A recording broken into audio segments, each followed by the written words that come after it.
नमस्कार दोस्तों, आपका फिर से स्वागत है हमारी चैनल भारतीय हिस्ट्री कलेक्टर में। आशा करता हूं कि आप सब ठीक होंगे। तो आज का हमारा विषय है भारतीय धर्म का इतिहास के बारे में। तो जानने के लिए जुड़े रहिए हमारे साथ हमारी चैनल पे और लाइक, शेयर और सब्सक्राइब करना ना भूलें। तो चलो शुरू करते हैं आज की हमारी वीडियो। हिंदू धर्म का इतिहास। हिंदू समुदाय का इतिहास सबसे प्राचीन है। इस धर्म को वेदकाल से भी पूर्व का माना जाता है, क्योंकि वैदिक काल और वेदों की रचना का काल अलग अलग माना जाता है। यह शताब्दियों से मौखिक तो वेदस्य मुखं परंपरा चलती रही, जिसके द्वारा इसका इतिहास व ग्रंथ आगे बढ़ते रहे। उसके बाद इसे लिपिबद्ध तो वेदस्य हस्तों करने का काल भी बहुत लंबा रहा है। हिंदू धर्म के सर्वपूज्य ग्रंथ हैं वेद। वेदों की रचना किसी एक काल में नहीं हुई। वेदों के रचना काल का आरंभ 1500 ईपू से है, यानी यह धीरे धीरे रचे गए और अंतत पहले वेद को 3 भागों में संकलित किया गया: ऋग्वेद, यजुर्वेद और सामवेद, जिसे वेदत्रयी कहा जाता था। कहीं कहीं ऋग्यजुस्साम छंदांसी को वेद ग्रंथ से न जोड़ उसका छंद कहा गया है। मान्यता अनुसार वेद का विभाजन राम के जन्म के पूर्व पुरुरवा राजर्षि के समय में हुआ था। बाद में अथर्ववेद का संकलन ऋषि अथर्वा द्वारा किया गया। वहीं एक अन्य मान्यता अनुसार कृष्ण के समय में वेद व्यास कृष्णद्वैपायन ऋषि ने वेदों का विभाग कर उन्हें लिपिबद्ध किया था। मान्यतानुसार हर द्वापर युग में कोई न कोई मुनि व्यास बन वेदों को 4 भागों में बांटते हैं। हिंदू धर्म की उत्पत्ति पूर्व आर्यों की अवधारणा में है, जो 4500 ईपू मध्य एशिया से हिमालय तक फैले थे। इसमें भी मुइर जैसे वैज्ञानिकों में मतभेद हैं। कहते हैं कि आर्यों की ही एक शाखा ने अविस्तक धर्म की स्थापना भी की। इसके बाद क्रमशः यहूदी धर्म 2000 ईपू, बौद्ध धर्म और जैन धर्म 500 ईपू, ईसाई धर्म सिर्फ 2000 वर्ष पूर्व, इस्लाम धर्म आज से 1400 वर्ष पूर्व हुआ। धार्मिक साहित्य अनुसार हिंदू समुदाय की कुछ और भी धारणाएं हैं। रामायण, महाभारत और पुराणों में सूर्य और चंद्रवंशी राजाओं की वंश परंपरा का उल्लेख उपलब्ध है। इसके अलावा भी अनेक वंशों की उत्पत्ति और परंपरा का वर्णन आता है। उक्त सभी को इतिहास सम्मत क्रमबद्ध लिखना बहुत ही कठिन कार्य है, क्योंकि पुराणों में उक्त इतिहास को अलग अलग तरह से व्यक्त किया गया है, जिसके कारण इसके सूत्रों में बिखराव और भ्रम निर्मित जान पड़ता है। फिर भी धर्म के ज्ञाताओं के लिए यह भ्रम नहीं है। वो इसे कल्पभेद से सत्य मानते हैं। हिंदू शास्त्र ग्रंथ याद करके रखे गए थे। यही कारण रहा कि अनेक आक्रमण जैसे नालंदा आदि के प्रकोप से भी अधिकतर बचे रहे। इनकी कुछ मिथोलॉजी जैसी बातों को आधुनिक दुनिया नहीं मानती, तो कुछ सत्य प्रतीत होने वाली बातों को मानती भी हैं। हिंदू समुदाय के इतिहास ग्रंथ पढ़े तो ऋषिमुनियों की परंपरा के पूर्व मनुओं की परंपरा का उल्लेख मिलता है, जिन्हें जैन धर्म में कुलकर कहा गया है। ऐसे क्रमश 14 मनु माने गए हैं, जिन्होंने समाज को सभ्य और तकनीकी संपन्न बनाने के लिए अथक प्रयास किए। धरती के प्रथम मानव का नाम स्वयंभू मनु था और प्रथम स्त्री शत्रुपा थी। महाभारत में 8 मनुओं का उल्लेख है।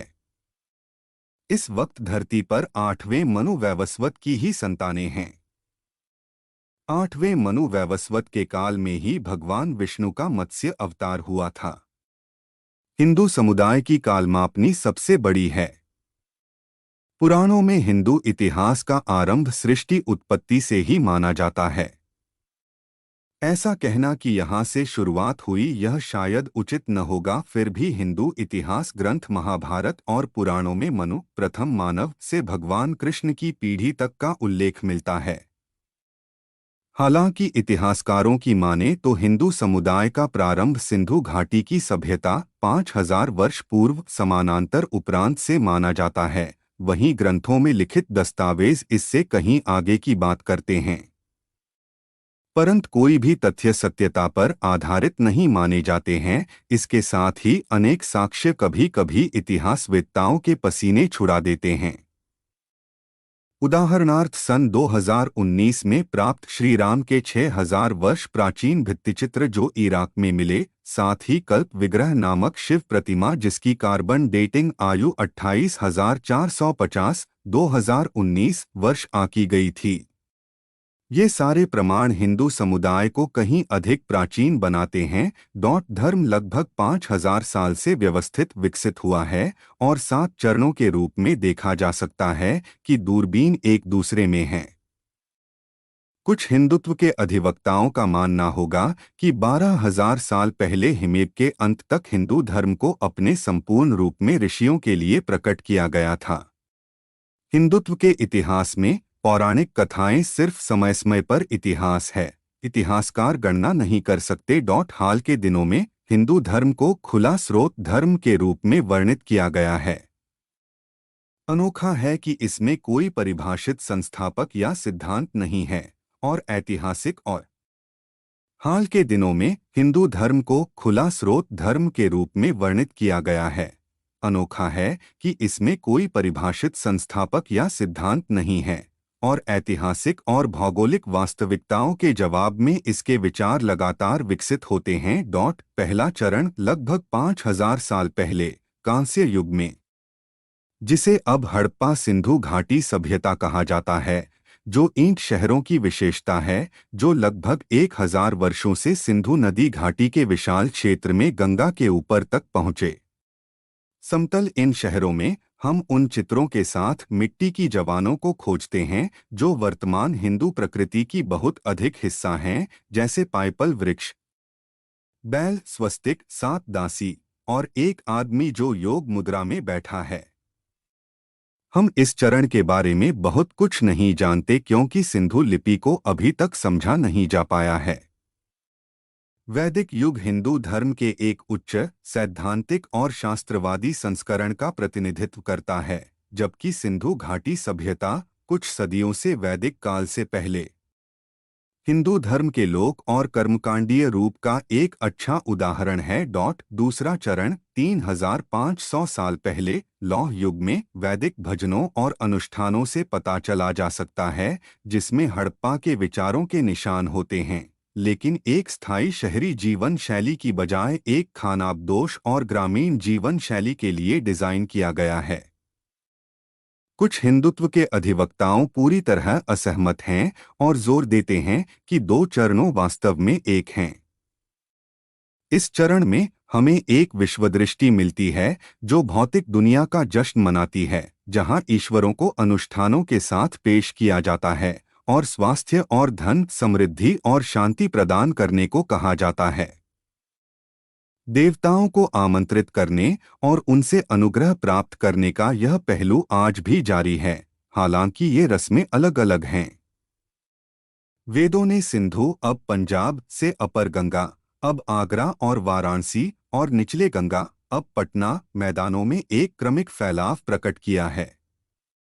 कुछ हिंदुत्व विद्वान इस तरह के भौगोलिक फैलाव का खंडन करते हैं और उपमहाद्वीप पर जोर देते हैं कि प्राचीन समय से पूरी तरह से विकसित समरूप शहरी वैदिक संस्कृति, प्लास्टिक की सर्जरी और यहाँ तक कि हवाई जहाज जैसे उन्नत प्रौद्योगिकी के लिए भी सक्षम है। तीसरा चरण तीसरे चरण में 2500 साल पहले उपनिषद के रूप में जाना जाता ग्रंथों के साथ, जहां अनुष्ठानों की तुलना में आत्मनिरीक्षण और ध्यान पर अधिक महत्व दिया गया था और हम पुनर्जन्म, मठवाद, जन्म और मृत्यु के चक्र से मुक्ति जैसे विचारों पर अधिक ध्यान केंद्रित करते हैं। इस चरण में बौद्ध धर्म और जैन धर्म जैसे शमन, मठवासी परंपराओं का उदय देखा गया। इसके अनुयायियों ने पाली और प्राकृत में बात की और वैदिक रूप और वैदिक भाषा संस्कृत का भी खारिज कर दिया। इसमें ब्राह्मण पुजारियों ने भी धर्मशास्त्रों की रचना के माध्यम से वैदिक विचारों को पुनर्गठित किया। किताबें जो कि शादी के माध्यम से सामाजिक जीवन को विनियमित करने और पारित होने के अनुष्ठान पर ध्यान केंद्रित करती हैं और लोगों के दायित्वों को उनके पूर्वजों, उनकी जाति और विश्व पर निर्भर करता है। विशाल। कई शिक्षाविद वैदिक विचारों के इस संगठन का वर्णन करने के लिए ब्राह्मणवाद का प्रयोग करते हैं और इसे एक मूल रूप से पितृसत्तात्मक और मागासीवादी बल के रूप में देखते हैं जो समतावादी और शांतिवादी मठों के आदेशों के साथ हिंसक रूप से प्रतिस्पर्धा करते हैं। बौद्ध धर्म और जैन धर्म वैदिक प्रथाओं और विश्वासों के साथ उत्तर भारत से दक्षिण भारत तक फैल गया और अंततः उपमहाद्वीप से मध्य एशिया तक और दक्षिण पूर्व एशिया तक फैल गया। दक्षिण में तमिल संगम संस्कृति का सामना करना पड़ता था उस जानकारी के बारे में जो प्रारंभिक कविताओं के संग्रह से आते हैं, जो वैदिक अनुष्ठानों के कुछ ज्ञान और बौद्ध धर्म और जैन धर्म के ज्ञान के साथ बाद में महाकाव्यों का पता चलता है। कुछ हिंदुत्व विद्वानों का कहना है कि कोई अलग तमिल संगम संस्कृति नहीं थी। यह पूरी तरह से विकसित समरूप शहरी वैदिक संस्कृति का हिस्सा था जहां सभी ने संस्कृत को बोला था। चौथे चरण में 6000 साल पहले शुरू हुए रामायण महाभारत और पुराण जैसे लेखों का उदय हुआ जहां कहानियों को घरेलू और विश्व संबंधों की विश्वदृष्टि का समाधान करने के लिए उपयोग किया जाता है और अब परिचित हिंदू विश्वदृष्टि का निर्माण किया जाता है। हमें एक पूरी तरह से विकसित पौराणिक कथाओं के लिए पेश किया जाता है जहां विश्व की कोई शुरुआत नहीं है, अंतदी या अंत अनंत, कई आकाश और कई कालों के साथ क्रिया और प्रतिक्रिया कर्म द्वारा नियंत्रित जहां सभी समाज जन्म और मृत्यु के चक्रों के माध्यम से जाते हैं। बस सभी जीवित प्राणियों की तरह इस चरण में मंदिरों और मंदिर अनुष्ठानों का उदय हुआ।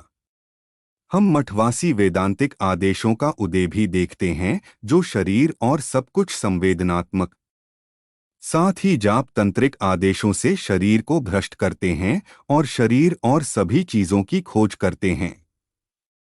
हम पुराने निगामा परंपरा के मिंगलिंग भी देख सकते हैं जहां दिव्यता को नए अगमा परंपरा के साथ निराकार माना जाता है, जहां परमात्मा शिव और उसके पुत्रों विष्णु और उनके अवतार और देवी और उसके कई रूपों का रूप लेते हैं। नए आदेशों और परंपराओं के उभरने के साथ हम जाति प्रणाली या जाति एक यूरोपीय शब्द के समेकन को भी देखते हैं जो व्यवसायों के आधार पर समुदाय समूह नहीं है जो अंतरिमारी न होने से खुद को अलग करता है। कई शिक्षाविदों ने जाति को हिंदू धर्म की एक आवश्यक विशेषता के रूप में देखा है जो उच्च जातियों के पक्ष में है, जिस पर आरोप है कि हिंदुत्व अस्वीकार करते हैं। कई हिंदुत्व के विद्वानों का कहना है कि जाति के पास एक वैज्ञानिक और तर्कसंगत आधार है और उसके पास राजनीति या अर्थशास्त्र के साथ कुछ भी नहीं है। पांचवां चरण 1000 वर्ष पुराना है और यह एक सिद्धांत के रूप में भक्ति का उदय देखा जहां भक्त भावुक गीतों के माध्यम से देवताओं से जुड़े हुए हैं जो क्षेत्रीय भाषाओं में बना है, अक्सर मंदिर प्रणाली को दरकिनार करते हैं। यह वह समय था जब एक कठोर जाति के पदानुक्रम ने खुद को दृढ़तापूर्वक लगाया था जो पवित्रता के सिद्धांत पर आधारित थी और कुछ जातियों को अशुभ और अयोग्य रूप में देखा जा रहा था। उन्हें भी समुदाय से अच्छी तरह से वंचित नहीं किया जा सकता है। यह भी वह समय है जब इस्लाम भारत में प्रवेश करता है, शांतिपूर्वक समुद्र के व्यापारियों के माध्यम से दक्षिण में और मध्य एशियाई सरदारों के माध्यम से हिंसक रूप से उत्तर में जाता है, जो बौद्ध मठों और हिंदू मंदिरों को नष्ट करते हैं, जो राजनीतिक सत्ता के केंद्र भी होते हैं और अंततः उनके शासन की स्थापना करते हैं। अक्सर हिंदू राजाओं जैसे उत्तर में राजपूत, पूरब में अहोम्स, मराठों और दक्कन में विजयनगर साम्राज्य का विरोध करते थे। हिंदुत्व ने इस्लाम के आगमन और दिल्ली और डेक्कानी सल्तनतों के उत्थान को देखते हुए बाद में मुगल शासन को महान हिंदू संस्कृति के अंत के रूप में चिह्नित किया। यह एक विषय है कि मार्क्सवादी इतिहासकारों ने पागल सांप्रदायिक प्रचार किया है। बाद में केवल हिंदू इस्लामी सहयोग को उजागर किया गया जो अन्य चरम पर जा रहा है, गैर मार्क्सवादी इतिहासकारों का तर्क है। छठे चरण 300 वर्ष का है, जब हिंदू धर्म उपमहाद्वीप में यूरोपीय शक्ति के उदय को उत्तर देते हैं और ईसाई मिशनरियों के परिणामस्वरूप आगमन और तर्कसंगत वैज्ञानिक व्याख्यान। कुछ हिंदुत्व विद्वान दोनों के बीच अंतर नहीं करते हैं। इस युग में यूरोपीय विद्वानों ने वैज्ञानिक विधियों और जूदेवईसाई लेंस दोनों का उपयोग करके हिंदू धर्म की भावना बनाने की कोशिश की। उनके लिए एकेश्वरवाद सच्चा धर्म और वैज्ञानिक था, बदेववाद मूर्ति पूजक पौराणिक कथाओं था। उन्होंने हिंदू जीवन शैली के अनुवाद और दस्तावेजीकरण का एक विशाल अभ्यास शुरू किया। उन्होंने एक पवित्र किताब, एक नबी और अधिक महत्वपूर्ण बात, एक उद्देश्य की तलाश की। आखिरकार जटिलता को व्यवस्थित करने के लिए उन्होंने हिंदू धर्म को ब्राह्मणवाद के रूप में परिभाषित करना शुरू किया। यह बौद्ध धर्म, जैन धर्म और सिख धर्म से भिन्न था। यह ओरिएंटलिस्ट ढांचा विद्यालयों, कॉलेजों और मीडिया के माध्यम से पूर्वी धर्मों की वैश्विक समझ को सूचित करता रहा है। एक तरल मौखिक संस्कृति को 1वीं और 9वीं शताब्दी तक तय किया गया था। पश्चिमी तरीकों से पढ़े हुए हिंदुओं ने अपने रिवाज और विश्वासों के बारे में पूछे जाने पर उन्हें शर्म की बात और शर्मिंदगी का गहरा असर महसूस किया। कुछ ने औपनिवेशिक देखने के लिए हिंदुत्व को सुधारने का फैसला किया। दूसरों ने हिंदू धर्म के सच्चे सार की खोज करने और बाद में भ्रष्ट प्रथाओं को खारिज कर दिया। फिर भी दूसरों ने हिंदू धर्म को ही खारिज कर दिया और सभी धर्मों को एक अंधेरे खतरनाक बल के रूप में देखा, जो तर्कसंगता और वैज्ञानिक रूप से बदल दिया गया। यह इस चरण में है कि हिंदुत्व एक जवाबी शक्ति के रूप में उभरे, जो कि उन्होंने यूरोपियन में हिंदुओं की सभी चीजों के अविनाशी और अनुचित मजाक के रूप में देखा और बाद में अमेरिकी और भारतीय विश्वविद्यालयों में चुनौती दी। हिंदुत्व ने मार्क्सवाद और अन्य सभी पश्चिमी प्रवचनों को ईसाई प्रवचन के एक और रूप के रूप में देखा, जो पिछले शताब्दियों में इस्लाम ने मध्य और दक्षिण पूर्व एशिया में जो किया था, वह हिंदू जीवन शैली के सभी निशानों को मिटा देने की मांग कर रहा था। सातवीं चरण आज़ादी के बाद इसे अनदेखा नहीं किया जा सकता, भले ही यह केवल पिछले 70 वर्षों तक फैला हो, क्योंकि यह धार्मिक आधार पर हिंसक और रक्तलथपथ विभाजन से शुरू होता है और मुसलमानों के लिए पूर्वी और पश्चिमी पाकिस्तान का निर्माण। क्या यह भारत को मूल रूप से एक हिंदू राज्य बना देता है, या क्या यह भारत के विचार को प्रेरित करता है, जहां सभी लोगों को समान सम्मान मिलता है, चाहे धर्म और जाति का? अलग अलग लोग अलग अलग जवाब देंगे। हिंदुत्व ने अल्पसंख्यक अनुशासनात्मकता के रूप में धर्मनिरपेक्षता को देखा, विशिष्ट जातियों के प्रतिवाद के रूप में सकारात्मक भेदभाव को देखते हुए समाजवाद सिर्फ क्रोधित पूंजीवाद, सामाजिक न्याय के सिद्धांतों और पारंपरिक हिंदू परिवार के मूल्यों की धमकी देकर लैंगिक समानता का निर्माण और समान नागरिक संहिता की अनुपस्थिति के रूप में भारत को विभाजित करने का एक और तरीका। कई बुद्धिजीवियों ने जब उनका तर्क दिया कि हिंदू धर्म और भारत जैसी अवधारणाएं ब्रिटिश की रचना थीं, तो कोई वास्तविक प्राचीन जड़ों के साथ आम जनता की आस्था को कल्पित कल्पनाओं के विपरीत के रूप में अस्वीकार कर दिया गया था। यह बदतर हो गया जब दुनिया भर के शिक्षाविदों ने जातिवाद के साथ हिंदू धर्म को समझाते हुए इस्लाम को आतंकवाद से जुड़ा या आतंकवादी मिशनरी गतिविधि के साथ ईसाई धर्म से इनकार कर दिया। बहुत से लोगों ने मार्क्सवाद, उदारवाद और धर्मनिरपेक्षता के सिद्धांत को बहुसंख्य भारतीयों में विफल कर दिया, जिनमें से ज्यादातर गरीबी में रह रहे हैं। उचित या नहीं, पीड़ित महसूस हुआ कि हिंदुत्व को आक्रामक रूप से मर्दाना रुख के बावजूद एक मौका देने का समय था, खासकर जब से यह विकास की भाषा और आकांक्षाओं की बात करता था।